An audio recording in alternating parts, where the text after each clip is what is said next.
el cuidado de llenar el formulario en este lapso de tiempo y bueno, les voy a empezar a compartir pantalla con una presentación que tengo preparada para hoy para que actualicemos un poquito de la función jurisdiccional del Estado. Voy a estar también haciendo preguntas, etcétera, para ver que no estoy sola aquí en la pantalla, ¿ok?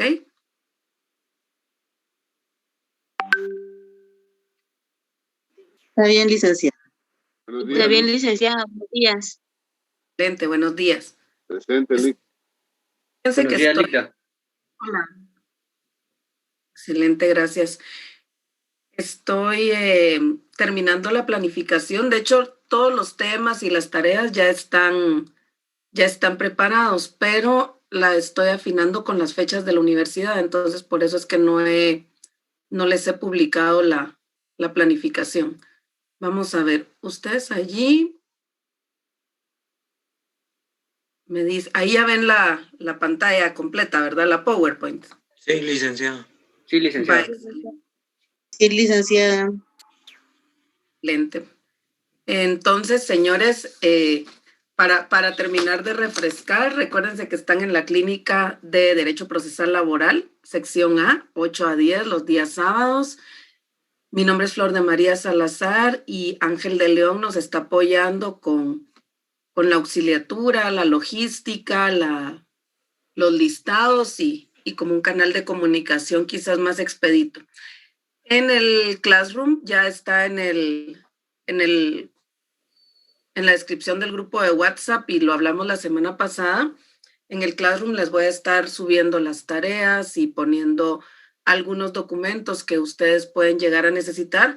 Sin embargo, la mayoría de documentos están en Internet, así que ni se estresen. También la mayoría de documentos ya están en el grupo de WhatsApp. Solo es que ustedes busquen, ¿verdad? Ahí en buscar documentos y ahí los van a encontrar, pero en forma más permanente y para que no se les saturen sus teléfonos, están en el Classroom de la sección. Así que, bueno, para empezar, vamos a escuchar algunas voces. ¿Quién me puede dar una definición de derecho procesal para hablar un poquito de esto? Solo denme un segundo, por favor.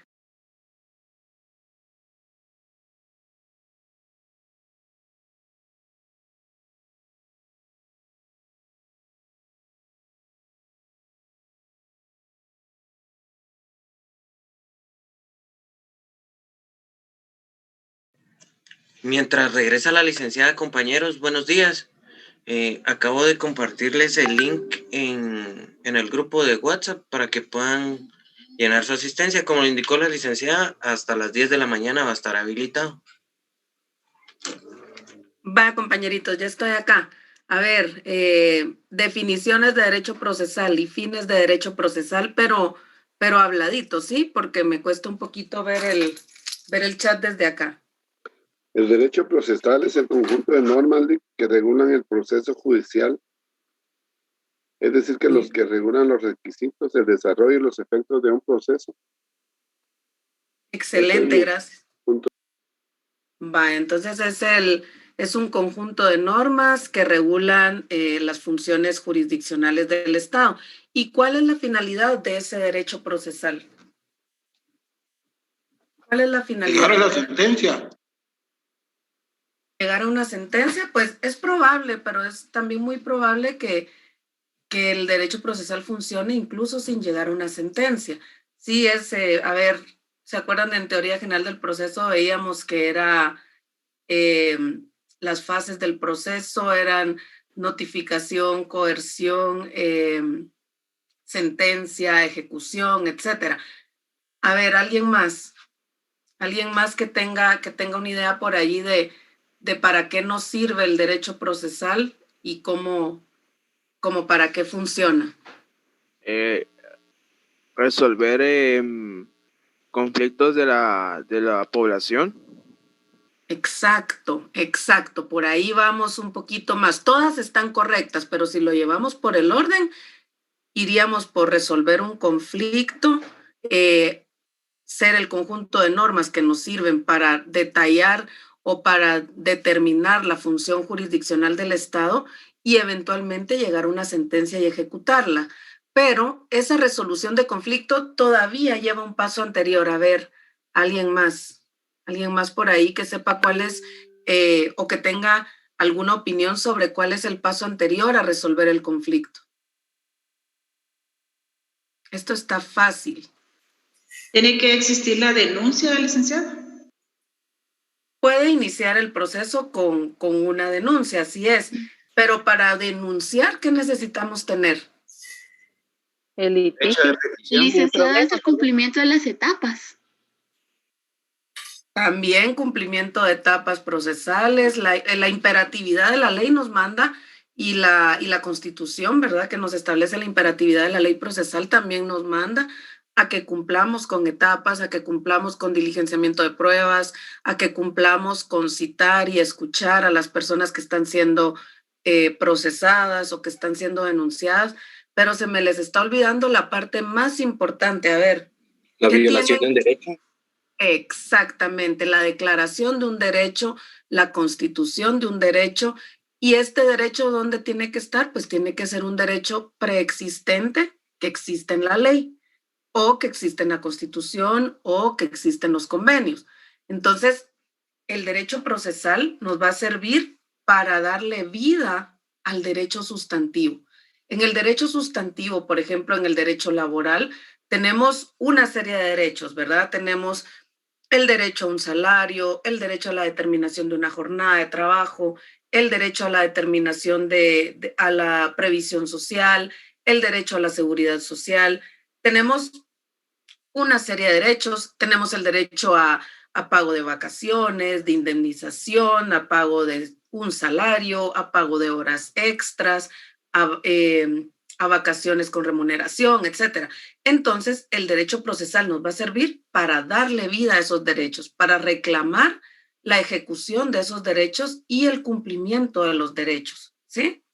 Para eso, pues obviamente, vean cómo se construye, y sería bien bonito que tuviéramos un pizarrón, pero yo no, bueno, primero no soy muy hábil con el pizarrón y luego no tengo uno para ponerles acá. Sé que hay docentes que están muy bien preparados con eso y tal vez lo hacemos en adelante y veo yo aquí cómo pongo la cámara y todo esto, pero a ver, tenemos el derecho sustantivo. El derecho sustantivo nos da todos nuestros derechos y el derecho procesal es el que nos viabiliza a ejecutar ese derecho sustantivo y a darle cumplimiento a esos derechos que adquirimos por normas constitucionales, por normas convencionales o incluso por convenios.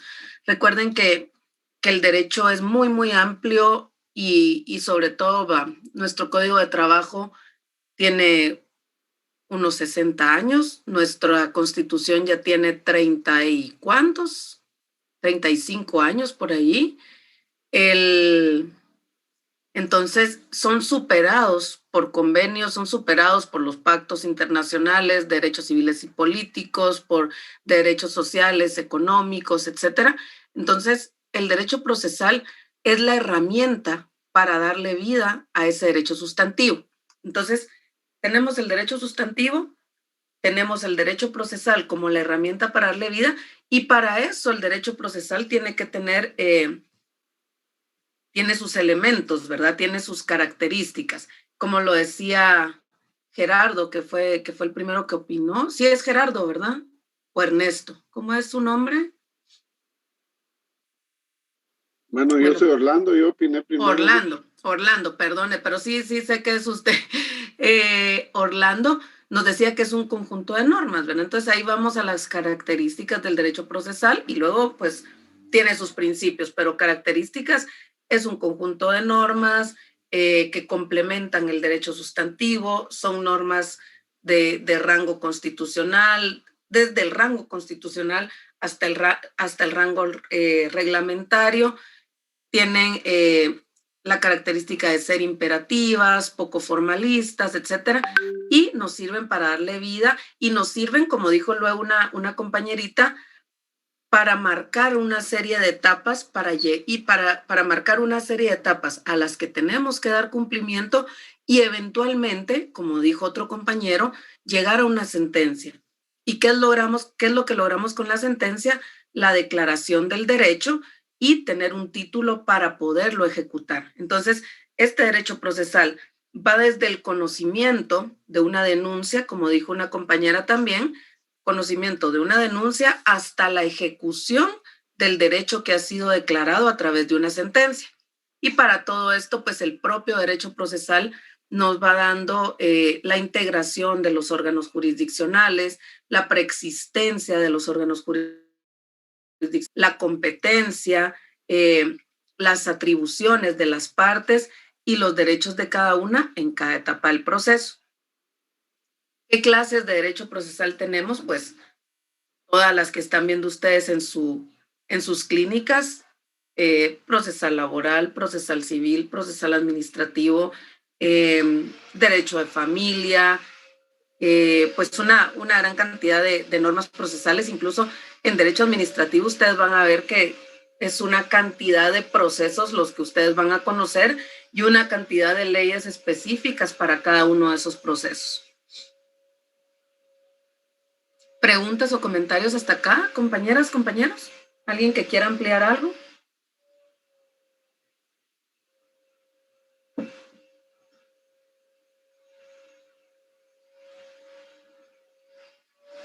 Bueno, vamos a la función jurisdiccional del Estado.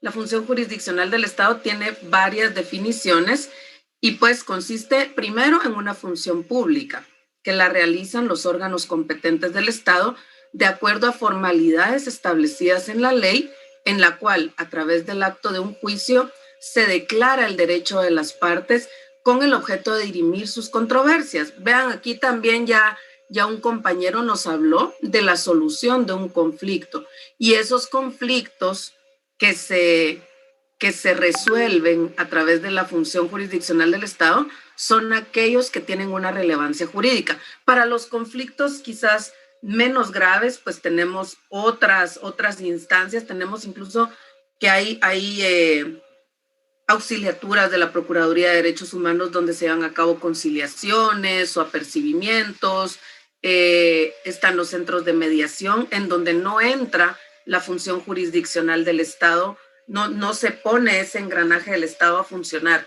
Y esto es muy importante que tengamos la claridad nosotros también como abogadas y abogados de no llevar a la función jurisdiccional del Estado conflictos que pueden ser resueltos por una vía conciliatoria o que pueden ser resueltos en otras instancias mucho más sencillas. Ya ven ustedes que luego hay una saturación de denuncias en la Inspección de Trabajo, denuncias en la PDH, denuncias en el Ministerio Público que no tienen factibilidad de ejecución. Miren ustedes, lo que vamos a llevar a los órganos jurisdiccionales son aquellos conflictos que sean factibles de ejecución.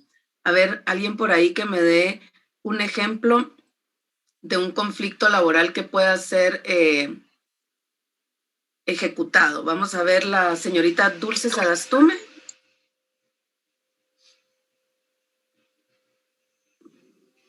Disculpe, ¿me podría repetir la pregunta? Un ejemplo, a ver si usted nos puede dar un ejemplo de conflictos o controversias entre las personas particulares o con el Estado que sean eventualmente factibles de ejecución, que puedan llegar al cumplimiento de una sentencia, que pueda ser ejecutada.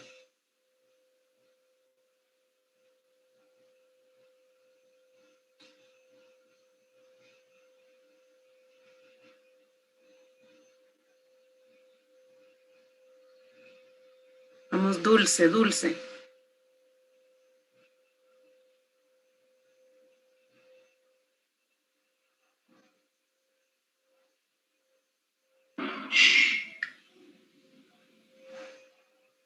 Nada. Herbert Adonai. ¿Algún despido injustificado podría ser? No. Ajá, esa es una controversia. ¿Y cuál es el derecho que usted va a reclamar ahí? ¿Cuál es el derecho que se reclama en un despido injustificado? ¿La reinstalación? ¿Podría ser? No. Puede ser la reinstalación, pero, a ver, la reinstalación tiene sus límites. Por ejemplo, si yo tengo una empresa, tengo una panadería y tengo 7 empleados, pero hay un empleado que me cae mal, que no lo soporto, que no me gusta su forma de ser, a pesar de que trabaja bien, que llega temprano, que se va a la hora correcta, que cumple con sus obligaciones, pero mi panadería es mi panadería. Entonces, en el sector privado, ¿qué dice usted? ¿Puedo o no puedo despedirlo? Pero sí, pero tendría que tener tal vez una justificación. No. ¿Quién dijo no? ¿Alguien dijo no? No, yo misma. Usted mismo. Va. Y sin justificación, entonces tengo que vivir eternamente con esa persona que no soporto, que me cae mal, que le mira mal a mis hijos o cosas así. Aunque ¿podría ser un pago de indemnización? Exacto. En el sector privado es mucho más factible que se pueda despedir a una persona sin causa justificada, pero satisfaciéndole sus derechos, ¿sí? O sea, no quiere decir que estemos amarrados a tener a la persona trabajando. Lo importante es reconocerle sus derechos, cumplir con todas sus formalidades, darle su carta de constancia de trabajo, cumplir con el pago de cada una de las prestaciones, y entonces ahí no opera la reinstalación. La reinstalación opera mucho más en el sector público. Pero bueno, usted me decía que un despido injustificado puede ser objeto de ejecución a través de la reinstalación, pero en caso no operara la reinstalación o no se dieran las condiciones para una reinstalación, el derecho que sería de posible ejecución sería el cumplimiento del pago de sus prestaciones y de los derechos que tiene la persona, ¿sí? ¿Preguntas o comentarios hasta acá, compañeros? Licenciada, perdone, Carmen García, en el orden. Carmen García había levantado la mano y Damaris también tiene levantada la mano. Excelente, vamos en ese orden, por favor, Carmen y luego Damaris.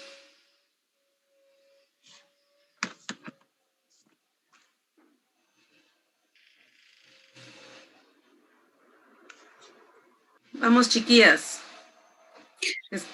Licenciada, una pregunta. En el caso de una persona o una mujer que estuviera en estado de gestación, aunque así digamos, el patrono no la quisiera o porque no le quisiera pagar X o todo eso, ¿verdad? Que concurre o darle el tiempo después de tener al bebé. El posparto. Ajá. Exacto. El derecho al posparto. Ajá. Eso sí no está dentro de la ley, o sea, no es posible que lo hagan, ¿verdad? Miren, son cuatro causales donde sí opera la reinstalación. El parto, el embarazo, el periodo de lactancia, que la institución esté emplazada y que la persona sea parte del comité ejecutivo del sindicato.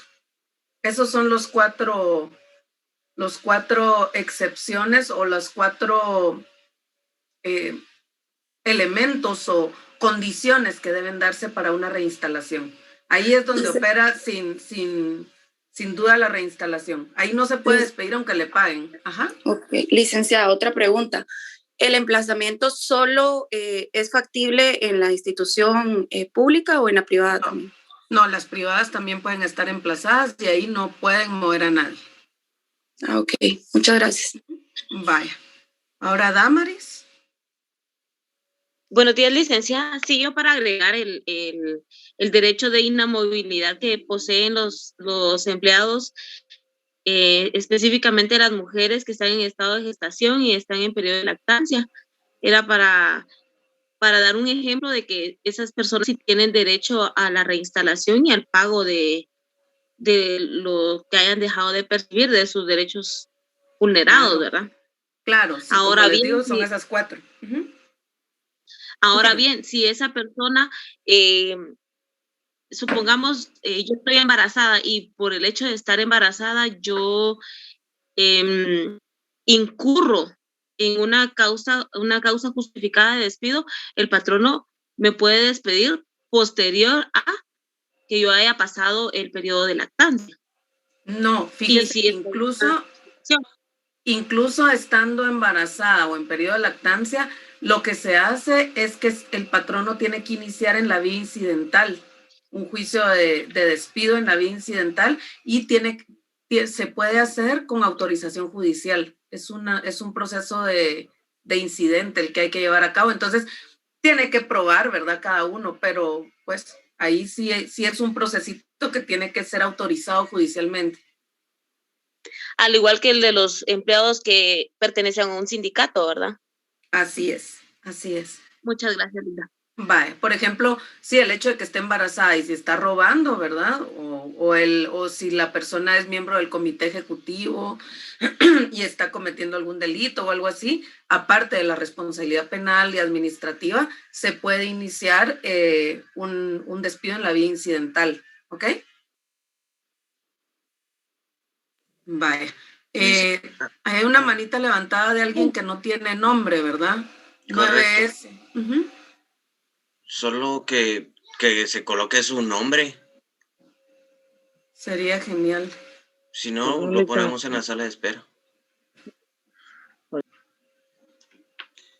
Buenos días, no sé si soy yo, mi nombre es Doris Ariza. A mí sí me aparece mi nombre en la pantalla, pero bueno. Licenciada, una consulta y tal vez usted dirá esto, ya todo el mundo lo sabe, pero sería tan amable explicar qué es específicamente cuando una empresa está emplazada? Es que eso no lo tengo todavía del todo claro. Sí, cuando una empresa está emplazada es cuando está en proceso de formación un sindicato.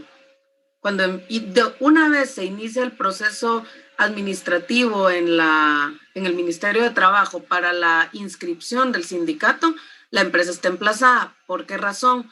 Porque puede ser que empiece a despedir gente y eso pasa en cualquier lugar. Miren, por ejemplo, en una institución del Estado el otro día, ¿verdad? Hace un par de años, empezaron a hacer una asociación, ni siquiera un sindicato, sino era una asociación de profesionales, abogados, pero tenía ese espíritu, ¿verdad? De llegar a convertirse en sindicato.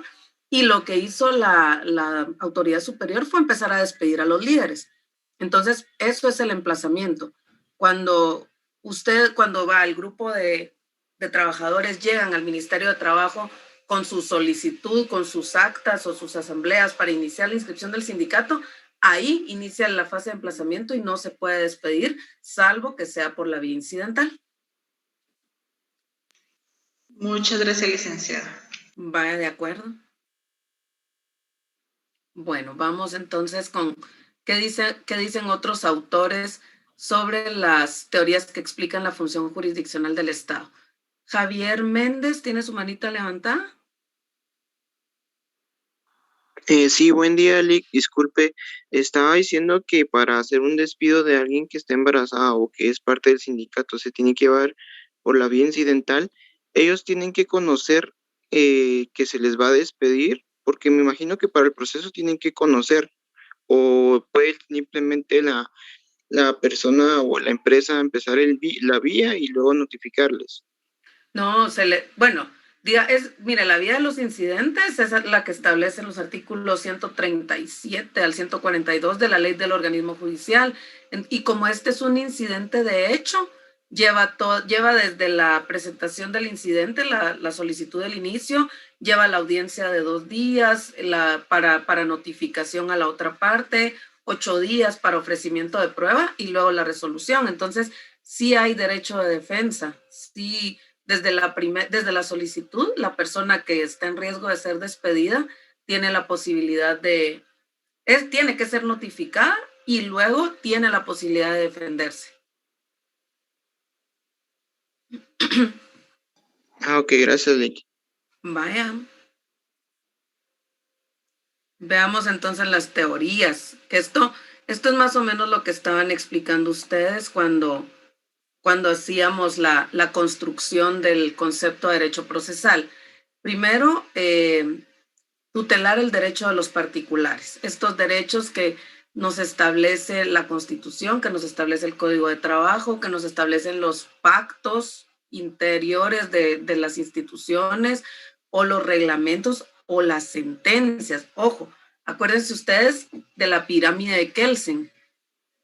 Acuérdense de la pirámide de Kelsen, y hay derechos muy específicos, los que están hasta abajito porque no son generales, que se declaran a través de sentencias de la Corte de Constitucionalidad o sentencias de juzgados que me operan a mí en lo particular. Por ejemplo, una sentencia o el auto que me resuelve el incidente de que no me pueden despedir es un derecho para mí, es un derecho que yo voy adquiriendo. Y así, esas son las particulares. Arriba de las sentencias, los reglamentos, arriba las leyes ordinarias, arriba la Constitución, y dentro de la Constitución los pactos y convenios internacionales en materia de derechos humanos que tienen rango constitucional. Entonces, a través del derecho procesal se tutela el derecho de los particulares y se insta a esta función jurisdiccional del Estado para protegerlos, uno, declararlos o constituirlos. Puede ser que el derecho no esté constituido y que sea a través del órgano jurisdiccional que se constituya y se declare la existencia de ese derecho. La actuación de la ley. Vaya, tenemos primero la declaración de derechos o la constitución de derechos y luego la actuación de la ley, que es la aplicación, a través de que nosotros instamos y promovemos la función jurisdiccional, lo que queremos es el cumplimiento de la ley. Por ejemplo, el otro día ayer estaba viendo en el Twitter de me imagino que es una tienda donde están ofreciendo trabajo para señoritas con experiencia en ventas y no sé qué, y dice 900 quincenal, de 9 de la mañana a 7 de la noche. Entonces, ¿qué creen ustedes que deberían hacer estas personas si ya trabajan allí, ganando 900 quetzales por la quincena por un tiempo más que completo? A ver, Astrid Gámez, que tiene su micrófono abierto, aprovechando que lo tiene abierto para que se dé cuenta y no vaya a incurrir en error. Pero ahora ya le pregunté a Astrid, ya no lo apague. Sí, perdón. No me había Adelante. pensado que lo tenía encendido. Pues pienso yo que es que ahorita me acabo de meter a la clase. Vaya, pero mire, pues, a través de instar la función jurisdiccional del Estado, buscamos la aplicación de la ley en los procesos. Si usted o su cliente, mejor dicho, estuvo trabajando durante un año ganando 900 quetzales la quincena por un tiempo completo, de 9 a 7 de la noche, es a 10, 11, 12, 13, 14, 15, 16, 17, 18, 19, 10 horas diarias. ¿Qué ley ejecutaría usted o qué ley le pediría a los juzgados de trabajo que hicieran cumplir cuando su clienta decide renunciar o la despiden? Por medio del Código de Trabajo, porque según tengo entendido yo, son 8 horas laborales las que se deben de cumplir, ¿verdad? ¿Qué más? Entonces, pues yo pediría que, pues haría una denuncia, ¿verdad? Para mi cliente, a esa empresa, ya que estaba cometiendo explotación laboral. ¿Y qué derechos habría que reclamar ahí? Digamos, aparte, ¿cómo se materializa esa explotación laboral o cómo se resarce en derecho laboral esta obligación que tiene el patrón?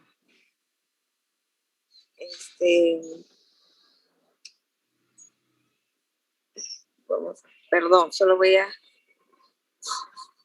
¿Vaya alguien que le ayude? Yo le aviso que... Buenos días. A ver, ¿quién me habla? A Josué y después a Marilis. Lo que tendría que reclamar serían horas extras, ¿verdad? Porque en teoría si fueran ¿qué? ¿De qué horas a qué horas dijo? De 9 de la mañana a 19 horas. De 9 de la mañana a 19 horas. Bueno, se tendría que contar las 44 horas. Si se pasa, obviamente se pasa de las 44 horas, ¿verdad? Entonces ahí sería como acumulativo, ¿verdad? Por todos los meses o los años se haría un cálculo y eso sería la reclamación en primer lugar, digo, pues, de las horas extras, ¿verdad? Vaya, primero las horas extras. Pero lo que yo les miren, aquí todavía estamos como en Antes del proceso, antes de iniciar el proceso, yo lo que quiero que me digan ustedes es cómo se reclama la aplicación de la ley. ¿Qué ley reclamarían ustedes? ¿Reclamarían, si está bien? Las horas extras están en el Código de Trabajo. En cuanto al salario, a ver, Cristian García. Licenciada. Licenciada. Amarilis. Primero Amarilis y después Cristian. Perdón, licenciada, gracias. En este caso, ¿no se aplicaría una compensación por no cumplir con el salario mínimo en primera instancia y luego, porque tampoco hay un contrato que indiquen que está trabajando por horas o cualquier cosa así? Entonces sería una instancia de pedir el salario del tiempo que estuvo trabajando más la indemnización en este caso. ¿Se podría trabajar de esa forma? Sí, así es. ¿Y el salario mínimo cómo se declara? El salario mínimo, ¿cuál es el fundamento legal? ¿Quién más? Cristian era que quería hablar, ¿verdad? El convenio 187 del artículo 1, licenciado. Ok, el convenio 187 y cada año a través de un acuerdo gubernativo, ¿no es cierto? ¿Correcto, licenciada? Vaya, entonces, así es como le pedimos al juez la aplicación de la ley. Entonces, regresamos y tenemos tutela del derecho del particular. ¿A qué tiene derecho la persona que trabajó 10 horas diarias durante un año y renunció? Digamos que renunció, que no la despidieron. Entonces, si la despiden, no tiene derecho a indemnización, pero tiene derecho a que le hagan el cálculo de la compensación al salario mínimo. Entonces, olvídense, ahí va a salir, si ella estaba ganando 1,800 mensuales, sin contar las horas extras, solo de compensación o de nivelación al salario mínimo, ya son 12,000 quetzales, por decir algo. Luego, sus vacaciones, su bono 14, la bonificación incentivo, etcétera. Y cada uno de esos, ¿dónde está fundamentado? Sí están fundamentados en el Código de Trabajo, pero por favor no se me queden ahí. Acuérdense que el aguinaldo, el bono 14, el salario mínimo están establecidos en otras leyes, ¿sí? Hay una ley específica para el bono 14, hay una ley específica para la bonificación incentivo, el acuerdo gubernativo que declara el salario mínimo y el convenio al que acaba de hacer mención el compañero. Entonces, vamos a activar el Estado, la función jurisdiccional, para cumplir con la ley, para garantizar o para ejecutar esos derechos individuales y luego para aplicar la ley a través de los procesos. Entonces, declaramos derechos, protegemos derechos, o protegen, mejor dicho, los jueces. Nosotros lo que hacemos es instar esa protección y esa ejecución y la actuación de la ley a través de estos procesos. Complemento de la legislación en la realización de intereses jurídicos. Estas son teorías de la función jurisdiccional del Estado. Complemento de la legislación. A ver, ¿cómo les explico esto? Explica que la jurisdicción es una actividad complementaria del Estado. Puede haber legislación sobre ciertas materias, pero no es suficiente para garantizar los intereses. La acción complementaria es efectivamente ejercer coerción para cumplirla. Tenemos un catálogo de derechos que está en el artículo 102 de la Constitución, que están en el Código de Trabajo y que están en los convenios. Pero ¿dónde dice la ley que Flor de María Salazar tiene ese derecho frente a la Universidad de San Carlos de Guatemala? ¿O dónde dice la ley que José Dionisio tiene ese derecho frente a su empleador? Entonces, la función jurisdiccional lo que hace es declarar la existencia del derecho específico para esta persona, y por eso les decía que las sentencias también son fuente de derecho y también son ley entre las partes, ¿sí? Los contratos también. Entonces, cuando un juez, cuando un tribunal declara la existencia de un derecho, entra a ser ley entre las partes y a complementar la legislación en forma específica. Por eso, entre los abogados es tan común esa frase, el caso concreto, porque la ley puede ser, o es, mejor dicho, general, pero tenemos casos concretos en los que debemos aplicarla, ¿sí? ¿Preguntas o comentarios hasta acá?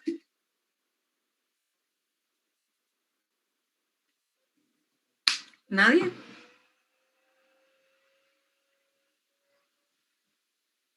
Bueno, y la última palabra que ven acá, ejercer coerción para cumplirla, ¿sí? Tenemos la declaratoria de derechos en la ley, tenemos las formas procesales, pero ¿cómo les vamos a dar cumplimiento? Pues a través de un título ejecutivo o a través de una sentencia o de un auto de conciliación. El interés colectivo en la resolución de controversias. Mediante la intervención del juez, este obliga y la decisión es de interés colectivo. Alguien que tenga un ejemplo de decisiones que puedan aplicarse en lo laboral a intereses colectivos. Marco González, ¿anda por ahí? Sí, licenciada. Podría ser las cuestiones sindicales, los sindicatos, peticiones sindicato. Cabal. También las decisiones que se toman a través de los tribunales de conciliación y arbitraje, en donde se discuten condiciones laborales, condiciones salariales, etcétera. Entonces sí, hay muchísimos tipos de controversias que al final de cuentas nos resuelven intereses colectivos. Por ejemplo, cuando Gracias, Marco.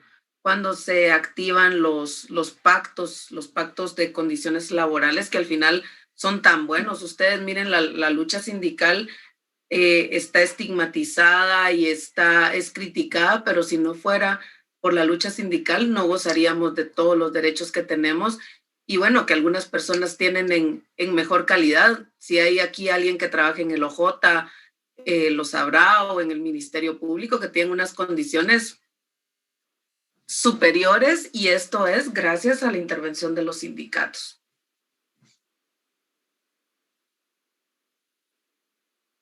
Sustitución estatal de la justicia privada. Vaya, esto no necesita tampoco mayor explicación, ¿verdad? Es no tomar justicia por mano propia. Para eso tenemos la función jurisdiccional del Estado, que tiene que contener esas características de ser ejercida por tribunales preestablecidos, por tribunales conocidos, por tribunales nombrados de conformidad con la ley, y sobre todo que sean imparciales y que apliquen las garantías del debido proceso.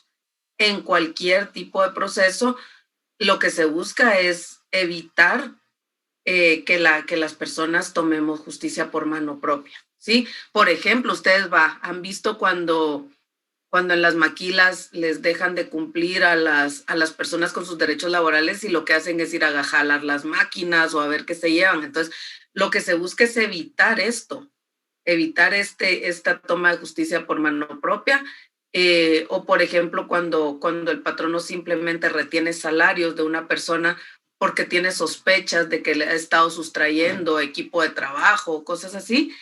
Entonces, lo que tiene que hacerse es activar la función jurisdiccional del Estado. ¿Preguntas o comentarios hasta acá, compañeras, compañeros?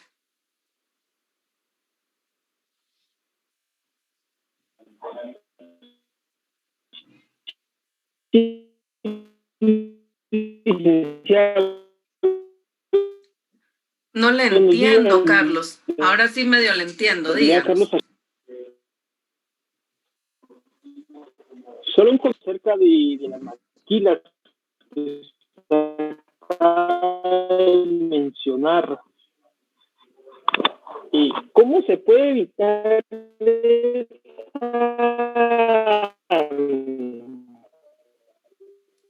Perdone, Carlos, no sé si soy solo yo, pero no le escuchamos. Licenciada, perdone, fíjese que de plano hay alguien que tiene el audio activado también. ¿Será que por eso no escuchamos a Carlos? Disculpe, Carlos, es que apenas se le escucha como cortado. Es la señal del compañero, de plano. No tiene buena señal. Sí, hombre, ojalá que él sí nos esté escuchando. Pero, a ver, si nos escribe, Carlos, voy a estar atenta acá a responderle la pregunta. Ay. Pero creo que él decía que cómo podíamos evitar esto, Cuando hay un patrono extranjero, cuando hay una entidad extranjera, tiene que tener un garante, tiene que tener una fianza de cumplimiento de sus obligaciones, y en caso que no se llegaran a poder cumplir esas obligaciones, hay que ejecutar y hay que hacer todos los procesos de embargo, etcétera. Yo sé que esto es inhumano y es algo que no debería suceder, que las personas tengan que dejar de trabajar sin gozar de sus derechos, y cómo resarcirlos de una forma más adecuada, que no sea llevándose las máquinas, pues lógicamente es a través de un proceso de ejecución de embargos, etcétera, de embargos de cuentas, de embargos incluso de estos materiales, ventas en subastas, pero pues activando y limitando el uso de la violencia y el uso y la administración de justicia por mano propia. ¿Ok? ¿Dónde tenemos ubicado en las leyes? Gracias, Carlos. ¿Dónde tenemos la función jurisdiccional del Estado? Primero, en el artículo 203 de la Constitución. ¿Alguien por ahí que nos haga favor de leerlo rápidamente? Si es muy largo, no lo leemos completo. Artículo 203. Dependencia del organismo judicial y potestad del juzgado de juzgar. La justicia se imparte de conformidad con la Constitución y las leyes de la República. Corresponde a los tribunales de justicia la potestad de juzgar y promover la ejecución de lo juzgado. Los otros organismos del Estado deberán prestar a los tribunales el auxilio que requieran para el cumplimiento de sus resoluciones. Los magistrados y jueces son independientes en el ejercicio de sus funciones y únicamente están sujetos a la Constitución de la República y a las leyes.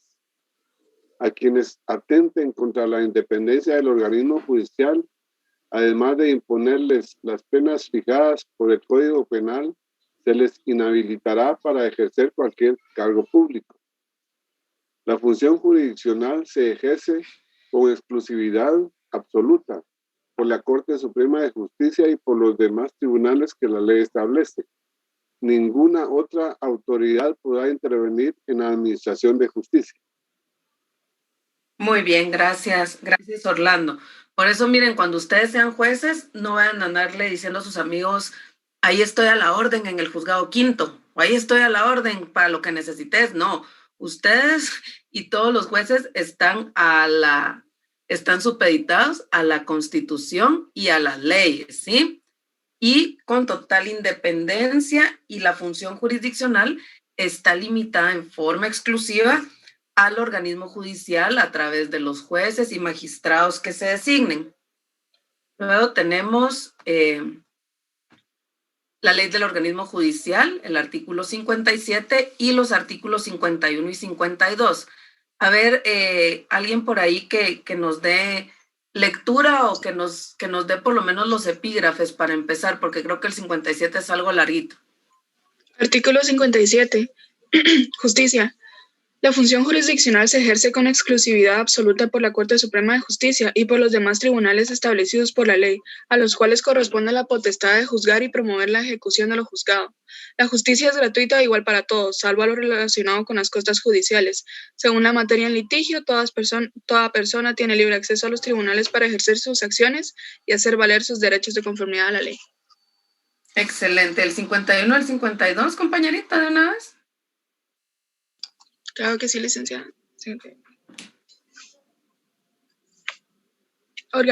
Artículo 51. Organismo judicial. El organismo judicial, en el ejercicio de la soberanía delegada por el pueblo, imparte justicia conforme a la Constitución política y los valores y normas del ordenamiento jurídico del país. El artículo de 52 sí está algo largo, licenciada, pero lo voy a hablar hasta el segundo punto. Va, muy bien, gracias. Para cumplir sus objetivos, el organismo judicial no está sujeto a subordinación alguna de ningún organismo o autoridad, solo la Constitución política de la República y las leyes. Tiene funciones jurisdiccionales y administrativas que las deberán desempeñarse con total independencia de cualquier otra autoridad. Ahí quedémonos. Gracias, Ana Cristina.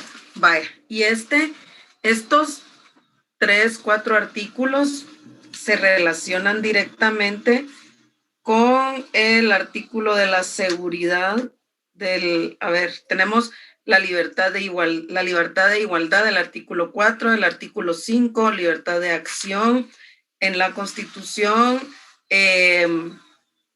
la irretroactividad de la ley, la libertad, el libre acceso a tribunales y dependencias del Estado, del artículo 29 de la Constitución.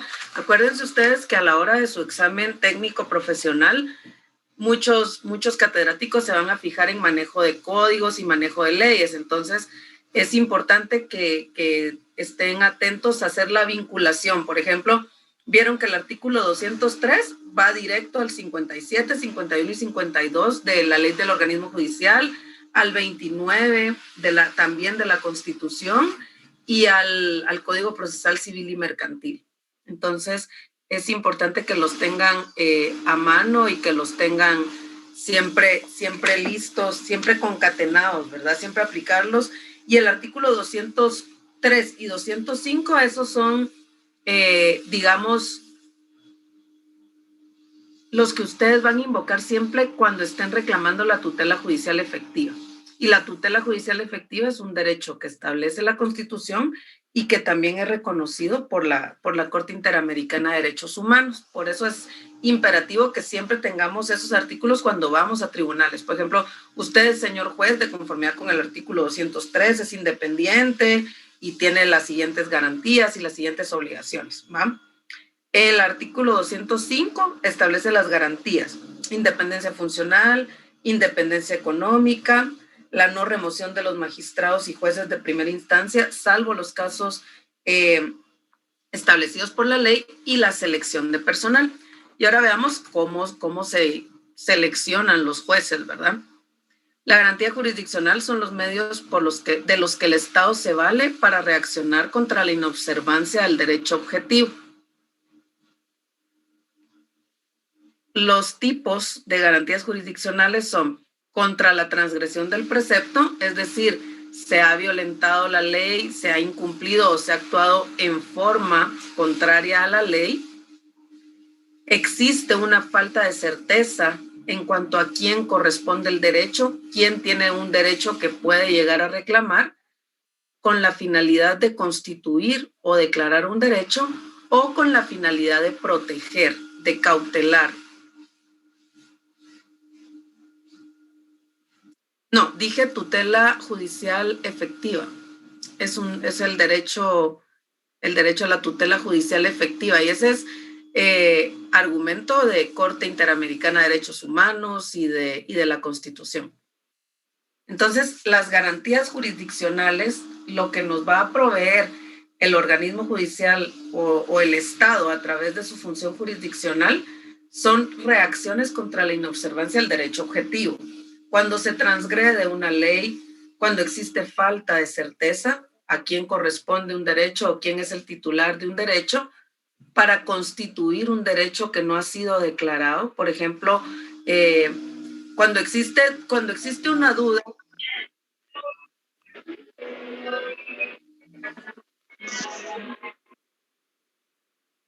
cuando existe duda sobre a quién corresponde un derecho o sobre la existencia de un derecho, a través de la intervención del Estado, a través de los órganos jurisdiccionales, se constituye y se declara el derecho. Y cuando ya sabemos a quién le corresponde, pues protegerlo con una finalidad cautelar. ¿Preguntas o comentarios hasta acá, compañeros, compañeras, en esta diapositiva? Licenciada, disculpe. ¿Usted nos hará el favor de compartir el material que nos está presentando, Lick? Disculpe. Sí, algunas de las presentaciones se las voy a compartir. Esta todavía no, porque tienen una tareita ya en el Classroom. Entonces, si se las pongo antes, vamos a hacer un pequeño copy and paste de la presentación y no es esa la idea. Muy bien, Lick, muchas gracias. Para servirle. Va, entonces, ¿cómo se organizan los juzgados? ¿Cómo se organiza el organismo Judicial Guatemalteco. A ver, Lester. Lester David, creo que es. Sí, Lester David Escobar. Vaya.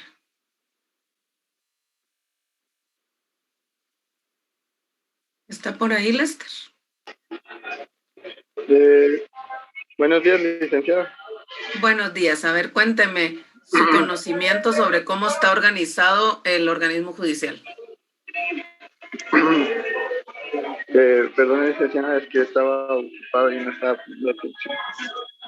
Estamos ocupados en clase, compañeros. Recuerden Sí, que perdone, licenciada. tenemos que poner atención y no estamos solo gastando nuestro internet. ¿Alguien más por allí? Vamos a ver. Buenos días, licenciada. Buenos días, ¿quién me habla? Diego González, mucho gusto. A ver, Diego, cuéntenos. Bueno, la organización judicial en el estado de Guatemala, de forma principal, pues podemos mencionar que la Corte Suprema de Justicia, integrada por sus 13 magistrados y sus 3 cámaras, si no mal recuerdo, creo que la de civil, ramo de amparo y antejuicio y ramo penal, ¿verdad? Por consiguiente, las salas de apelaciones o también denominados tribunales de segunda instancia, también integrados por 3 magistrados titulares, 2 suplentes en algunos casos.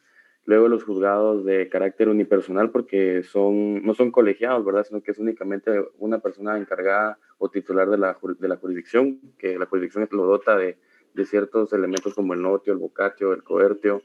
Y, bueno, juzgados de paz o juzgados menores, ¿verdad? Excelente. Estrellita en la frente. Gracias, Diego. Muy bien. Y así está integrado el organismo judicial. Y bueno, si vamos desde arriba, tenemos la Corte Suprema de Justicia. Si hablamos del órgano judicial, Corte Suprema de Justicia y organismo judicial. El organismo judicial es el que ve por todo lo administrativo de ese organismo, porque ustedes saben que tiene muchísimas más funciones, aparte de la función jurisdiccional. Tiene el tema de los antecedentes penales, tiene el tema del archivo de protocolos, tiene un montón de funciones administrativas, y también a través del organismo judicial es donde se maneja todo el tema del personal y todas las relaciones del organismo con otras instituciones. Y aparte, en la función jurisdiccional está la Corte Suprema de Justicia. El mismo presidente es el presidente del organismo judicial y de la Corte Suprema de Justicia. Se elige una vez cada año y su mandato, pues el mandato de los 13 magistrados se sustituye cada 4 años, aunque ahorita estamos, ya saben ustedes, en un impasse por ahí porque no se ha logrado la elección de los magistrados. Pero en la función jurisdiccional es así, justo como lo explicó Diego González. Juzgados de paz, juzgados de primera instancia, salas de la Corte de Apelaciones y Corte Suprema de Justicia a través de sus 3 cámaras, civil, penal y amparos. En laboral solo tenemos, no hay una cámara específica, y de hecho no existe el recurso de casación, sino que de la sentencia de segunda instancia pasamos directamente al amparo. Y también pues existe la posibilidad de la apelación de amparo ante la Corte de Constitucionalidad. ¿Qué son los órganos jurisdiccionales? Pues son las instituciones encargadas de administrar justicia, así como lo dijo Diego, tienen las facultades de notio, vocatio, coertio, judicio y executio, echándonos el latinazo del día sábado, ¿verdad? Notificación, coerción, juicio y ejecución de la sentencia. Estas son facultades de los órganos jurisdiccionales susceptibles de ser revisadas en segunda instancia o también en amparo. Sus características son que deben ser preestablecidos, es decir, deben existir antes del proceso. Usted no puede ser juzgado o no puede someter un proceso a un juzgado especial o que le creen un juzgado para conocer sus casos. Eso es ilegal y pues vulneraría la imparcialidad y la característica de ser preestablecido. Deben ser permanentes, no se crean con funciones exclusivas. deben estar integrados por profesionales debidamente seleccionados y electos, y esa integración si hablamos en la generalidad del derecho, puede ser por elección popular, nombramiento por el organismo ejecutivo, por concurso público de méritos, nombramiento por el organismo judicial y elección por el organismo legislativo. Esto es en general en la doctrina del derecho procesal. ¿Cómo se eligen los jueces de primera instancia en Guatemala? Vamos a ver. Bárbara Santos. Buenos días, licenciada. Dígame, me voy a repetir la pregunta. Vaya, vamos desde abajo hacia arriba. ¿Cómo se eligen los jueces de paz? ¿Qué haría usted al momento de graduarse si quiere ser juez de paz? No sé si estoy mal, pero a convocatorias para jueces se presenta toda la, por decirlo así, la papelería, estudios y todo eso. ¿Y quién la nombra? ¿Quién la elige? ¿Hay una elección? ¿La nombra el presidente? ¿La nombra el Congreso? ¿Quién nombra a los jueces de paz? No recuerdo, licenciada. Vaya. Christopher. Perdón. Bueno, que hable. La Corte Suprema de Justicia. Sí, así es. El artículo 209 de la Constitución. Muy bien, así es.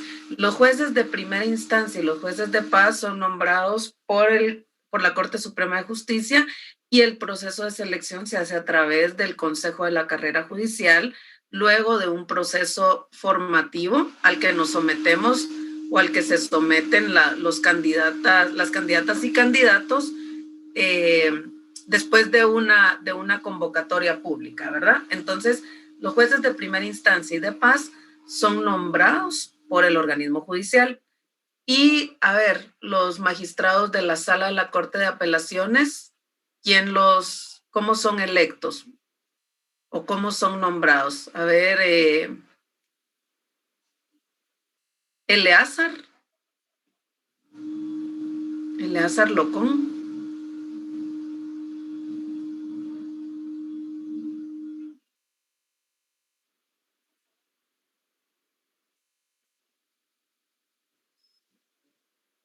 José Mauricio. Licenciada, buenos días. Bueno. ¿Quién me habla? A ver, ¿es Eleazar, no?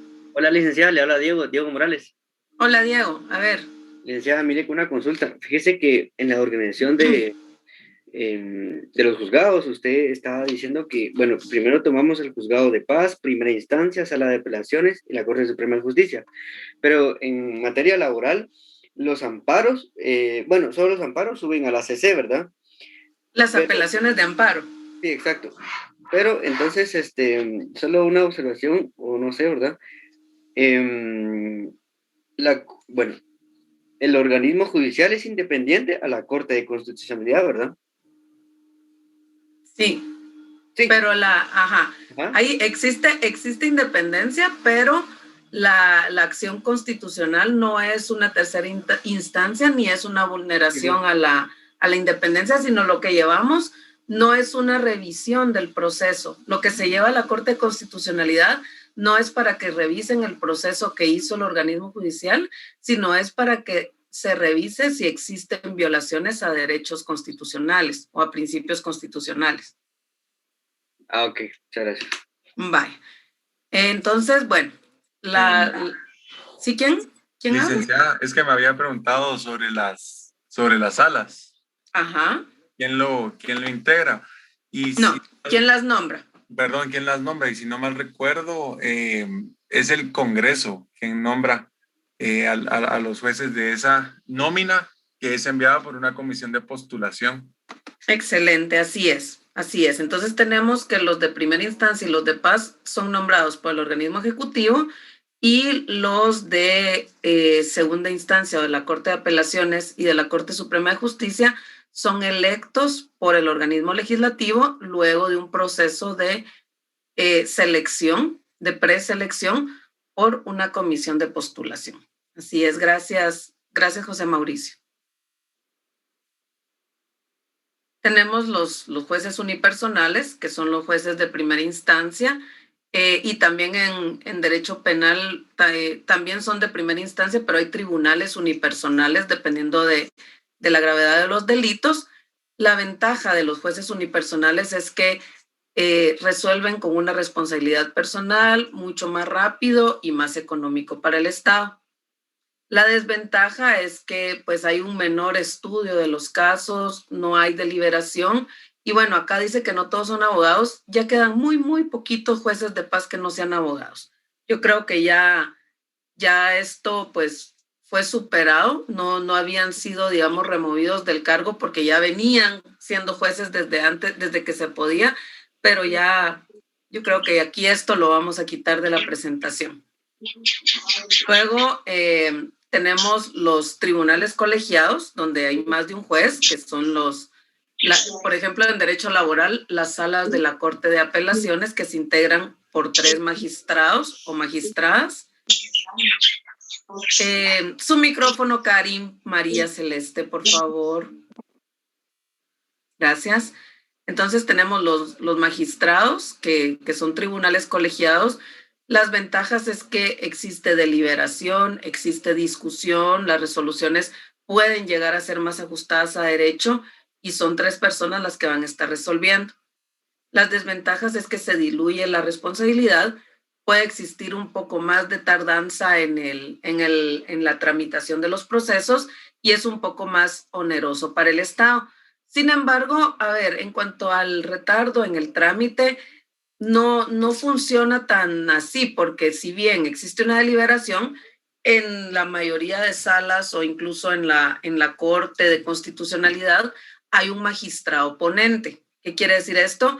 Que dependiendo del tema se encarga uno de los magistrados en proyectar la sentencia y ya va la sentencia proyectada a discusión con los compañeros magistrados y deciden, ¿verdad? Si estamos de acuerdo, no estamos de acuerdo, póngale, quítele, pero se dividen el trabajo de esa manera y pues también tienen sus letrados, que son los que le hacen la preproyección de la sentencia a los magistrados. Entonces, así se integran.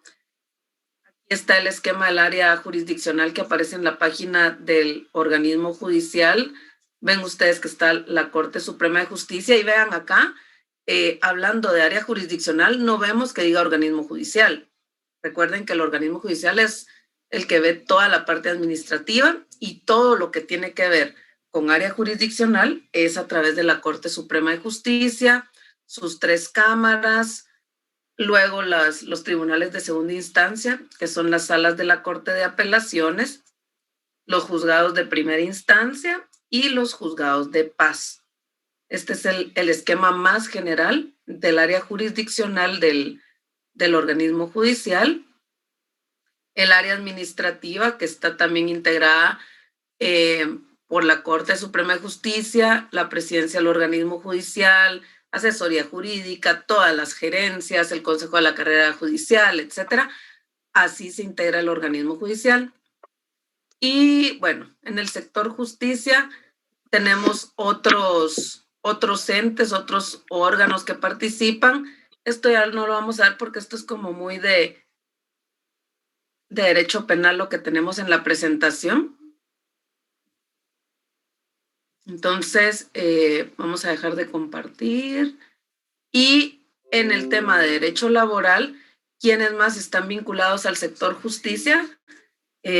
¿Alguien por ahí que tenga la respuesta? ¿A quién vincularía? La inspección de trabajo, Oli. Así es, Cristian. Siempre pasamos antes por la Inspección General de Trabajo, el Ministerio de Trabajo, el Instituto Guatemalteco de Seguridad Social también está vinculado a la Administración de Justicia Laboral sin ser parte del organismo judicial. Entonces, esas son otras instituciones y de hecho las vamos a ver la semana próxima. Vamos a hablar de las instancias administrativas y de sus funciones. Así, señores, señoras, ¿tienen preguntas o comentarios hasta acá?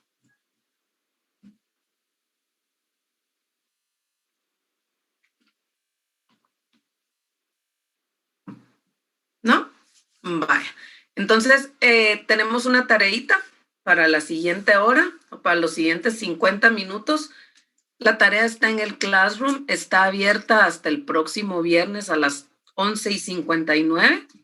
Lo ideal sería que la hicieran de una vez hoy, es muy sencilla, pero les vamos a dar chance por si no están conectados. Bueno, tenemos 177 personas acá, así que deberían estar conectados por las 2 horas, pero vamos a dejarlo aquí. ¿Cuál es su tarea? Van a hacer el esquema de los órganos jurisdiccionales específicos en materia laboral. ¿Qué quiere decir esto? Que no me van a copiar el esquema que acabamos de ver, donde están todos los órganos jurisdiccionales de todas las materias, sino quiero que vayan de Corte Suprema de Justicia, salas de la Corte de Apelaciones, tribunales de conciliación y arbitraje, juzgados de primera instancia y previsión social, juzgados de primera instancia de trabajo y previsión social, y juzgados de paz. Miren qué sencillo.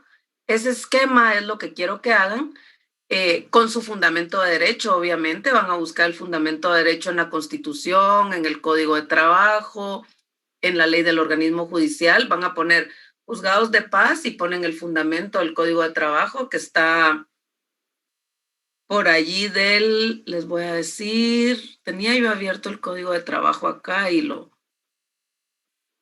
cerré, me parece, pero está por ahí en los artículos 300, por ahí, si no estoy mal. No sé si me estoy equivocando, lo tenía aquí listo, pero creo que lo cerré mientras estábamos platicando. Entonces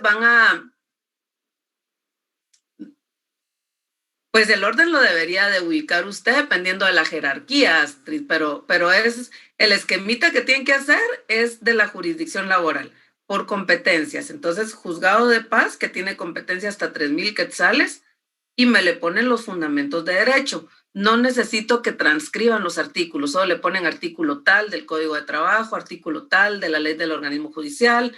307. 307, gracias Marvin.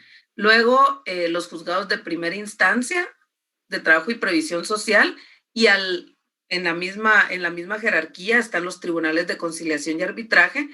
Me les ponen las funciones más generales. Pequeñito porque es un esquema lo que tienen que hacer, ¿verdad? Es un esquemita. Entonces, fundamento de derecho de los tribunales de conciliación y arbitraje y, por ejemplo, funciones, dirimir conflictos colectivos, ¿sí? Y en los juzgados de primera instancia igual. Luego las salas de la Corte de Apelaciones, su fundamento legal, de donde encuentren fundamento, ¿verdad? Constitución, Código de Trabajo, ley del organismo judicial, y arriba obviamente la Corte Suprema de Justicia. Puede ser a mano o a computadora, siempre y cuando sea una imagen que se vea con claridad. La tarea está subida en el Classroom, pero también necesito que hagan otro esquemita. Son 2 esquemas por el valor de 5 puntos. Van a hacer el esquema de los órganos jurisdiccionales y el esquema de los juzgados de trabajo. ¿De dónde van a sacar el esquema de quienes integran los juzgados de trabajo? Del reglamento de órganos órganos jurisdiccionales de trabajo que les compartí en el Classroom y se los compartimos la semana pasada. Reglamento interior de los órganos jurisdiccionales de trabajo y previsión social. ¿Qué es lo que necesito que hagan de allí? La integración del juzgado. Por ejemplo, está el juez, el secretario, el oficial de audiencias, con su fundamento de derecho, para que ustedes vayan familiarizándose con estos órganos. Entonces, a ver, esto está en la sección 4, el artículo 27, déjenme ver. Aquí lo tenía yo listo, la integración de los juzgados. Funciones.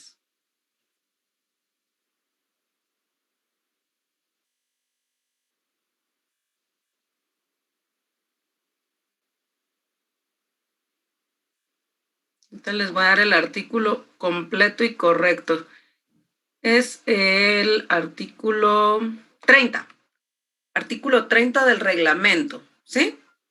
Ese ya lo tienen, lo compartimos, lo estuvieron compartiendo desde la semana pasada en el WhatsApp y está en el Classroom, etcétera. Entonces necesito que hagan el esquema de integración. Juez, secretario, los oficiales, etcétera, así como lo establece el artículo 30. Esto va a ser demasiado sencillo y pues tiene el valor de 5 puntos. Me adjuntan 2 documentos en el Classroom, 2 imágenes, ¿verdad? O como ustedes lo hagan. Y ahí estamos. No sé si tienen preguntas o comentarios.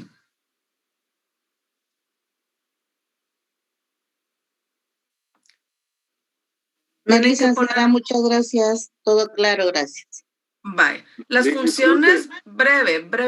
No tienen que poner todo el catálogo de funciones que aparecen en la Constitución, porque si no, no les va a caber. O sea, tiene que ser muy breve. ¿Qué dice Orlando? ¿O quién habló, perdón? Lick, pero dice que no, yo no tengo el código de Clarkson, disculpe, no sé cómo puedo obtenerlo.